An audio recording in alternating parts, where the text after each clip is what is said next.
Feliz día, viajeros. El día de hoy nos dirigimos hacia la hermosa ciudad de México, de compañía de nuestro amigo Pedro León, quien se ha ofrecido para tener esta conversación amena el día de hoy. Así que sin más que agregar, zarpamos ahora hacia México.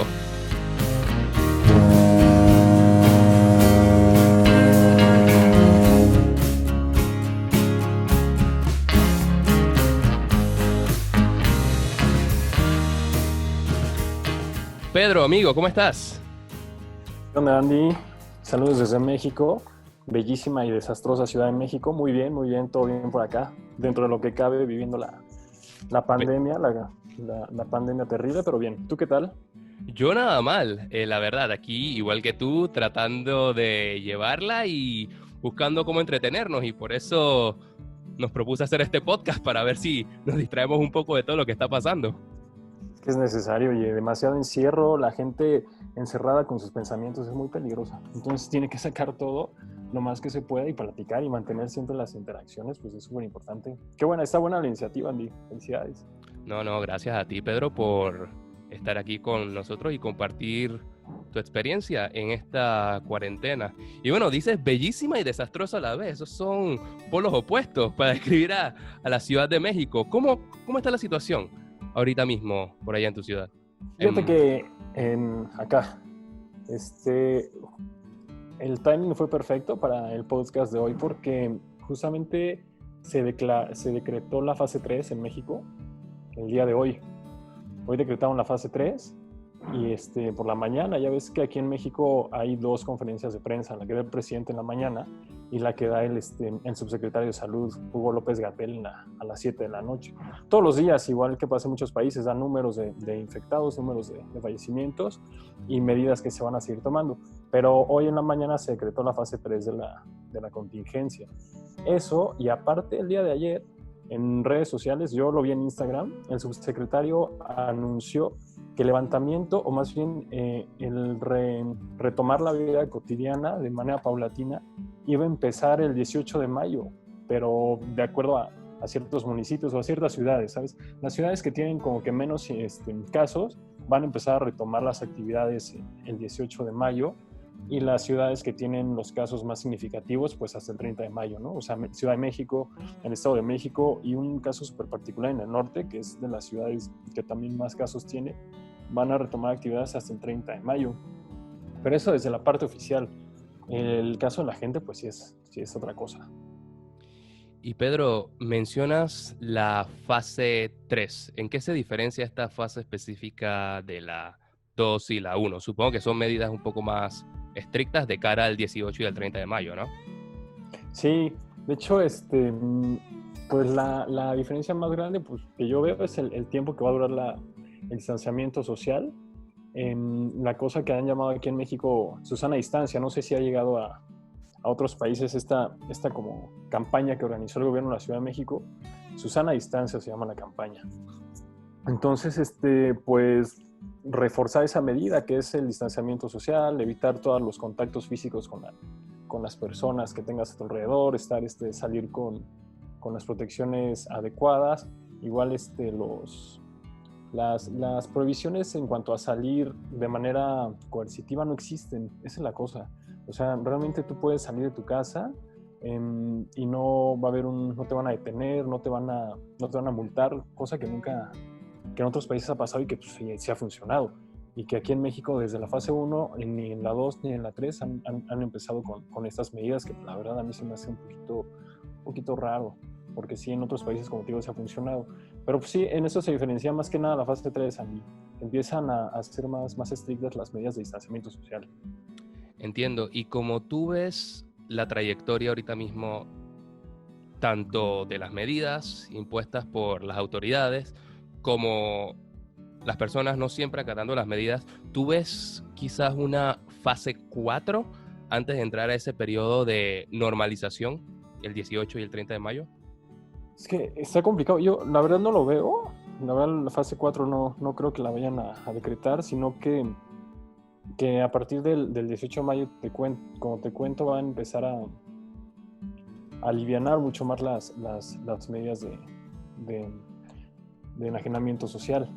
Eso, y pues el problema es que ya no podrían imponer otras medidas más estrictas, porque la gente, pues es difícil de decirlo, pero realmente nunca se acataron al 100%. Sí hubo sectores en la Ciudad de México, te digo en mi experiencia, que la verdad ibas por las calles a veces porque tenías que salir a hacer compras de supermercado o algunas cosas de trámites monetarios que no podías hacer en línea, y se veía zonas que estaban pues muertas, no había gente, no había coches, no había nadie. Pero otras zonas que pues la verdad tiene mucho que ver el estrato social, sí continuaban con una actividad más cotidiana. Entonces, muchas veces el presidente se refugiaba en el argumento de decir que él nunca iba a poner medidas coercitivas para, para que se respetara la cuarentena, porque la gente, los mexicanos, no estábamos acostumbrados que iba a ser un atentado contra la democracia, etcétera, etcétera, etcétera. Pero la gente, la verdad, nunca se mostró como que tan receptiva a las medidas preventivas que se mostraron desde la fase 1. Y pues la verdad es un problema, porque pues ya ves muchas cosas que están pasando en Italia, en España, en Estados Unidos, que los números reales de contagios y de fallecimientos pues no son, no quiero decir no son reales, sino no son adecuados, ¿sabes? O sea, Claro. porque las metodologías de conteo, los términos con el cual determinan de qué falleció tal paciente y cuál no, pues ahí se puede moldear mucho la cosa. Y pues eso en México también ha afectado. Creo que es importante que nuestro público conozca, Pedro, que tú eres un historiador, y también eres un comunicador. Nosotros, de hecho, nos conocimos en la maestría de Comunicación Política y Corporativa, que ya algunos de nuestros oyentes conocen de otros episodios. Y poniéndote el sombrero de historiador que eres, ¿tú has visto paralelos a lo que está pasando ahora con otros episodios de la historia? Sin duda alguna, esta es una crisis inédita. Nunca hemos visto los distanciamientos y las medidas que se están tomando a tal escala, pero ¿puedes ver algunos paralelos o algunas similitudes, aunque sean leves, con algún otro evento en la historia de México, Latinoamérica o del mundo? Pues sí, en México te voy a contar en 2009, no sé si te acuerdas que fue muy sonado el caso de la gripe H1N1, que en México pegó muy fuerte. De hecho, pegó tan fuerte que las clases igual se tuvieron que postergar, o más bien se cancelaron una semana. Eso fue en 2009, y pues en muchos países de Latinoamérica, la gente que viajaba desde México para allá, pues a veces no eran recibidos, o eran recibidos con todo desprecio social, porque la verdad fue una crisis que afectó a México. También se vivió una paranoia colectiva que ahorita en México es palpable, una paranoia colectiva que obligó a que la gente no salía de sus casas, pero por decisión propia. Eso la verdad es relevante también decirlo, porque si ya teníamos como ensayo de que en 2009 la ciudadanía se decidió por sí misma en quedarse en su casa para evitar los contagios, es interesante que ahorita en 2019 en 2020, perdón, les cueste tanto trabajo respetar las medidas que ya no son por decisión propia, sino que son impuestas por el gobierno. Y ese es el caso mexicano que yo más tengo palpable, porque la verdad el sentimiento era un poco similar, aunque fue cosa de una semana. El H1N1 duró una semana, tal vez dos, no más. Pero no, la sensación era totalmente distinta. Difícilmente se podría comparar con lo que estamos viviendo ahorita, Andy, pero es el caso como que más cercano que tenemos. Otras crisis, pues también que han suscitado en la Ciudad de México, o en México, en todo el país, pues el temblor de 2017, que fue un terremoto muy parecido al de 1985, el mismo día fue, muy curioso también, que se desarrolla en la ciudadanía un sentimiento justamente de eso, ¿no? De ciudadanía, ¿no? Empezar a sentirte responsable y a sentir empatía por tu compatriota, por así decirlo, ¿no?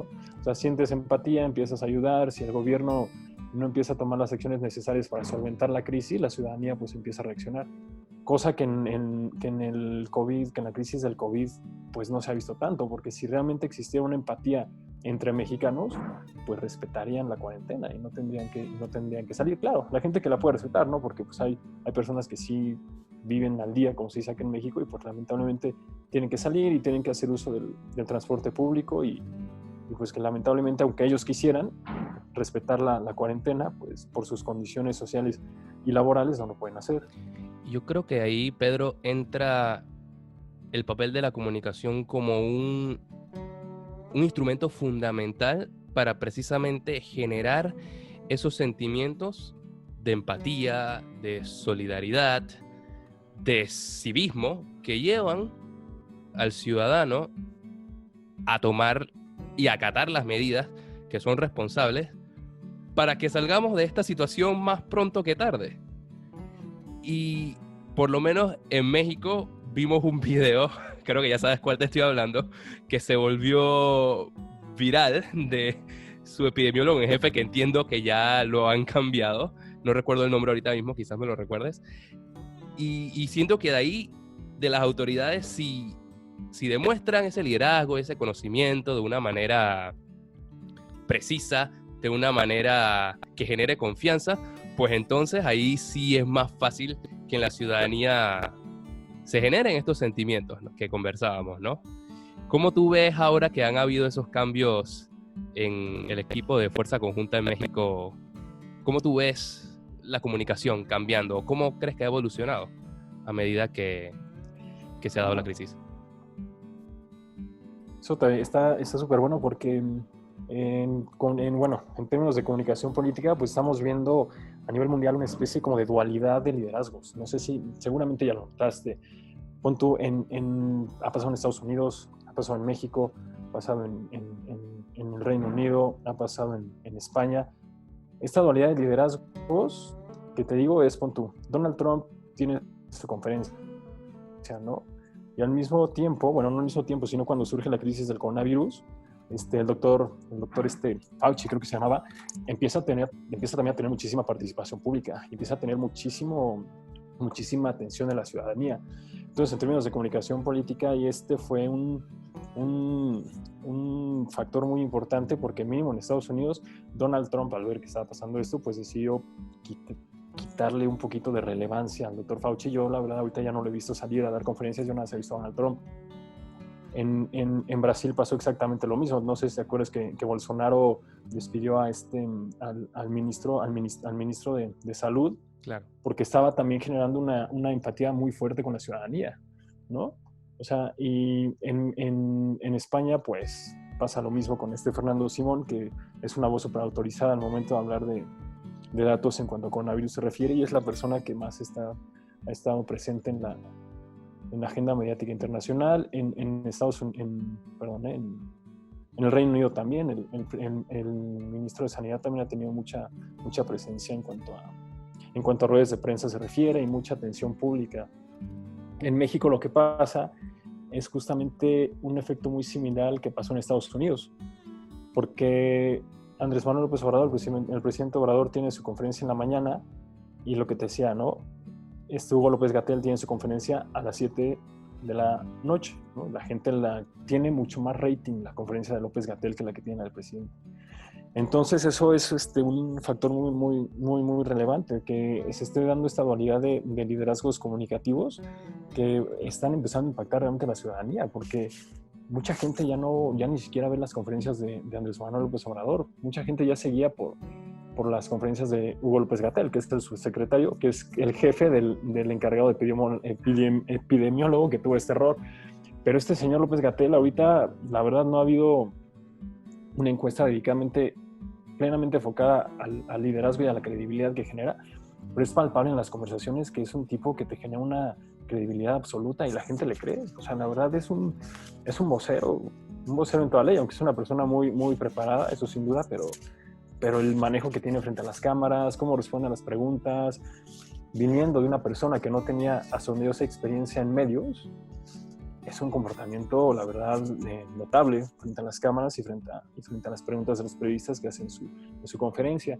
Y este señor, Hugo López-Gatell, el doctor López-Gatell, es el que ha ayudado realmente a que la ciudadanía empiece a generar esta cohesión social, que empieza a generar otra vez un desarrollo cívico más relevante entre nosotros mismos, porque él genera mucha confianza. Eso es interesante, creo que tu lectura es sumamente atinada y la conclusión a la que llegas bastante esperanzadora, porque estamos viendo cómo los mexicanos se están inclinando hacia el liderazgo más tecnocrático, hacia el liderazgo de los expertos, ¿no? Y están asimilando los mensajes de este grupo. Mira que hoy leí un artículo interesante en The Atlantic que hablaba del éxito de la gestión del coronavirus de Alemania y decía que se debe su altas tasas de éxito a que la presidenta es una científica y que todas las políticas que ella ha llevado a través de sus años en el poder, no solo ahora en la crisis sanitaria, sino medidas económicas, medidas geopolíticas en Europa, se han llevado con un método científico. Así que creo que es buena esta reflexión y que la gente ya se esté dando cuenta y valorando la importancia de los expertos en las altas esferas del poder, sobre todo cuando estamos en una situación sin precedentes como esta. Claro, sí es importante eso tomarlo muy en cuenta también porque al final del día había un desorden mediático a nivel mundial muy importante también. El caso de México, la gente pues empieza... Pues México es un país muy electoral, ¿sabes? O sea, y también es un factor muy importante tomar en cuenta al momento de hablar de la crisis y lo tenemos que tomar porque en Estados Unidos también, o sea, Estados Unidos también está en un proceso electoral y que evidentemente es un factor que está dictando el comportamiento del presidente Trump frente a la crisis, ¿no? O sea, el hecho de las manifestaciones que ha habido ahorita en muchos estados de Norteamérica para que se renueven las actividades económicas esenciales, no esenciales, es pues un pulso de que pues, la ciudadanía realmente está bastante activa en política y poniendo atención a todas las medidas que está tomando el presidente Trump. En México, pues también pasa algo muy similar, ¿no? O sea, aunque se hayan postergado las elecciones, como fue el caso de República Dominicana, como ha sido el caso del plebiscito en Chile, y me parece que en España también se van a postergar las de comunidades autónomas, creo que el País Vasco y Galicia van a estar. Y Cataluña. Y Cataluña, el proceso también.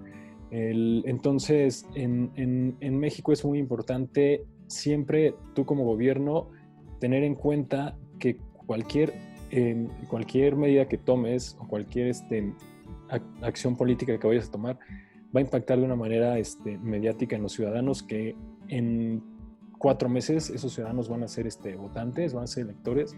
Entonces es muy importante que si el gobierno de Andrés Manuel López Obrador está planteando tener un impacto relevante en estas elecciones que se planeaban para julio de este año, que es en Coahuila y en Hidalgo, son legislativas y municipales, tiene que estar muy presente en las cámaras, porque en cámaras, o sea, mediáticas, porque esa pérdida de liderazgo del presidente frente a esta situación va a tener un impacto, como bien dices, en las elecciones, porque la verdad la gente pues se está dando cuenta de que lo que les gusta, lo que les da seguridad, es el conocimiento, los datos duros y la técnica, el método, ¿sabes? O sea, ya no solamente se va a quedar en un mero hecho de decir, pues, no nos va a pasar nada porque gracias a nuestros genes prehispánicos somos más resistentes a la enfermedad. No, la gente realmente ante una situación extrema que pone a prueba las capacidades humanas más, pues más instintivas, por ejemplo, ¿no? Reacciona ante la seguridad, reacciona ante la confianza, reacciona ante la fiabilidad que te dan los datos, que te dan el método, que te dan pues los expertos, ¿no? La gente que sí sabe. Y pues es el claro ejemplo de que de que el doctor López Gatell está teniendo mucha más relevancia, tanto social como política, que eso es importante, que Andrés Manuel López Obrador, y pues no sé hasta cuándo lo vaya a permitir el presidente, la verdad. Bueno, no, definitivamente es un análisis que merece la pena seguir conversando y seguir indagando, y yo creo que es un indicativo el hecho de que estamos valorando más a los expertos. Es un indicativo de que estamos transicionando hacia una nueva concepción de cómo vemos la política, de cómo vemos el mundo en general. Y por eso, Pedro, te quería preguntar, y ya a manera de conclusión, y déjame felicitarte por el excelente análisis que has hecho hoy de la realidad mexicana, latinoamericana y mundial, ¿no? Te quería preguntar, o sea, si bien vivimos en la campaña permanente y que siempre habrá intereses políticos, ¿cómo tú ves el orden mundial o las situaciones o la cosa política, la cosa pública, después que superemos esta crisis del coronavirus? Sí, eso está cañón porque mucha gente pues, está hablando de la nueva normalidad, ¿no? O sea, es la cosa, ¿no? La nueva normalidad, es como la nueva narrativa, ¿no? Pero cuando la gente habla de la nueva normalidad, por ejemplo, yo se lo escuché a Sánchez en la comparecencia de la semana pasada, me parece. La nueva normalidad va, pero pues realmente no te están diciendo cuál va a ser, o sea, no tiene una dimensión pragmática la nueva normalidad, y yo creo que ninguno de nosotros la entiende, porque no existe, ¿sabes? O sea, la nueva normalidad no creo que vaya a ser el hecho de que nos quedemos toda nuestra vida a trabajar en nuestra casa por computadora. La verdad no, o sea, yo creo que el efecto va a ser mucho más estructural y no va a ser visible para mucha gente, porque un ejemplo de esto pues es China, ¿no? O sea, realmente China ahorita está mostrándose, la verdad, ha apoyado mucho a países en América Latina, en Europa, enviando pruebas, enviando materiales sanitarios y toda esta cuestión. Pero pues la verdad es que tanto China como posiblemente Rusia vayan o tengan como un buen objetivo influir en los flujos de mercado global, ¿no? O sea, que eso es algo que yo creo que puede pasar a nivel mundial, porque pues los bloques están muy separados ahorita. Por ejemplo, Estados Unidos tiene serios problemas internos, las elecciones no le van a ayudar, la cosa que pasó con el petróleo pues también es un factor que lo va a estabilizar, sobre todo a nivel social, de manera fuerte. La Unión Europea tiene pues la verdad es feo decirlo, pero la Unión Europea ahorita no tiene consensos en absolutamente nada. La cosa de que no se puedan decidir por eurobonos o por el plan Marshall que proponía Pedro Sánchez, que me parece que mañana lo presenta formalmente, también está generando mucha especulación en el mundo europeo, ¿no? Realmente hay países, sobre todo esta división de que se habla, ¿no? Del norte y el sur, hay países del norte que realmente pues están valorizando la relevancia de que existe un bloque europeo, y pues eso es muy importante tomarlo en cuenta, porque pues te digo, de manera externa va a ser difícil que veamos cambios tangibles, pero de manera estructural, interna, los bloques económicos, la Unión Europea, Estados Unidos, China, América Latina, van a tener una reestructuración muy relevante, ¿no? O sea, países como México pues va a tener que acostumbrarse o encontrar otra forma de generar ingresos nacionales, porque el turismo, que es uno de los ingresos principales de México, seguramente también de Panamá es relevante, claro. Pues se va a ver súper afectado. O sea, imagínate, como quién va a querer, pues en primera por la cuarentena, ¿no? Y en segunda porque pues no puedes salir de tu casa y tienes miedo de ir a un lugar donde posiblemente te infectes. Pero también hay otras cosas esperanzadoras, ¿no? Por ejemplo, Alemania propuso en algún momento una especie como de certificado a nivel nación que te den alguna organización de membresía internacional, que podría ser la OMS, que podría ser la ONU, un certificado que permita o que autentifique que tu nación pues ya está casi libre de coronavirus y que es segura para que puedas ingresar a ella y no te vas a contagiar. Entonces es otra idea que está manejando el AIL, ¿no? Que las naciones empiecen acudir a este tipo de certificaciones para empezar a reanimar la actividad económica, sobre todo en turismo, ¿no? Que es el mismo caso de España e Italia. Pero sí, la reestructuración económica va a ser muy, muy importante. Yo creo que China yo creo que ya lo está empezando a hacer, sobre todo en Europa. Hay países, sobre todo los del sur, que están buscando, pues, no nuevos aliados, sino nuevas puertas para tener oportunidades económicas relevantes, pues a raíz de esta división que se dio entre sur y norte, ¿no? Países como Italia, Francia y España, que están volteando a ver a China, pues, con muy buenos ojos. Es de nuevo, un análisis sumamente completo, Pedro. Yo creo que es imposible predecir qué va a suceder. Ninguno de nosotros tiene una bolita de cristal para ver cómo se verá el mundo en 20, 30 años. Pero lo que sí podemos estar seguros, como bien mencionas, es que habrá un cambio paradigmático. No sabemos si pequeño, no sabemos si más grande. Definitivamente vemos a grandes bloques de poder y grandes poderes en el mundo ahorita mismo, movilizando ayudas, poniéndose a la disposición del sur global, como dirían en las relaciones internacionales, ¿no? Así que estamos viendo definitivamente una era de cambios. Eso es lo que sí podemos tener seguridad. Y ya para concluir, Pedro, te quería preguntar, pues hemos analizado ya todas las noticias, la situación del mundo, pero ¿cómo estás tú? ¿Cómo tú estás llevando personalmente la cuarentena? ¿Cuál es tu rutina? ¿Cómo es tu día a día? ¿Qué te digo, Andy? Mi rutina diaria, los primeros días, la verdad, pues, seguramente a todos, ¿no? Nos fue como un impacto para todos y no sabíamos para dónde hacernos. O sea, la verdad, pues, yo no sé, te juro, pues tú sabes lo que vivimos y yo cuando llegué recién a México, pues tenía esa especie como de, estaba somatizando el estrés. Te lo juro, me dolía la cabeza, de repente me dolían los pulmones, dije, no, ya tengo coronavirus, ya hasta aquí llegué. Y fue difícil, o sea, fue un proceso como de 2 semanas de empezar como que en primero entender, ¿no? Claro. Entender la situación y después pues tranquilizarnos y ya empezar a retomar las actividades, aunque sea pues en casa, ¿no? Como lo hemos hecho. Pero algo que la verdad me ayudó mucho y platiqué con otros los colegas del máster, un colega argentino, era que sí tienes que tener una rutina bien estructurada. Eso a mí fue lo que me ayudó mucho. O sea, levantarte no sé, a la hora temprano, bañarte, lo que quieras hacer, desayunar temprano y irte y sentarte enfrente de tu computadora como si estuvieras en la oficina o enfrente de lo que sea, como si estuvieras desempeñando un trabajo, ¿no? O sea, y algo que yo también, esto es muy mío, es, o sea, como bañarte, cambiarte, ponerte ropa como si fueras a salir, porque mínimo a mí me baja muchísimo estar como que, ya sabes, como en pants todo el día, así, no sé. Eso a mí me todo pega. el día. Exactamente, sí. No, terrible, pero bueno, ya ahorita mucho mejor. Y te digo, yo creo que en México, para bien o para mal, las medidas se van a levantar antes de lo que todos habíamos originalmente pensado.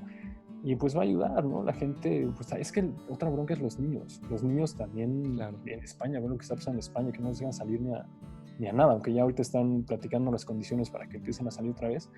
Pero pues es difícil, o sea, la cuarentena a veces la pensamos solamente entre nosotros y entre nuestros cercanos, o sea, entre la gente con la cual tenemos interacción, pero pues hay gente que pues, que tiene, no sé, terapias necesarias o gente o personas que sufren de autismo también, que necesitan pues otro tipo de comportamientos que la cuarentena no permitía, ¿sabes? O sea, nosotros porque estamos pues aquí platicando y así, pero sí hay gente sobre todo que de esos casos que la ha de haber pasado mucho, o la está y la va a pasar de manera más complicada. Claro. Y bueno, en cierto sentido, y se siente un poco extraño, pero la cuarentena quizás ayude a la masa general de gente a pues considerar a todos estos grupos que también están siendo afectados, a volverlos a poner en el centro del debate, ver cuáles son sus prioridades y sus necesidades, ¿no? Yo creo que el coronavirus, a pesar de todo, y a pesar de las consecuencias que aún no terminamos de vaticinar, creo que será y es una oportunidad para volver a repensarlo todo y como volver a empezar, ¿no? Tanto a nivel individual, a nivel comunitario, a nivel global. Así que yo creo que me quedo con esa reflexión tuya, Pedro, de nuevo quiero agradecerte por estar aquí con nosotros en este nuevo podcast y te mando un abrazo grandísimo hasta Ciudad de México. Hombre, Andy, muchas gracias a ti. Un abrazo hasta Panamá. Gracias. Hasta luego, Pedro.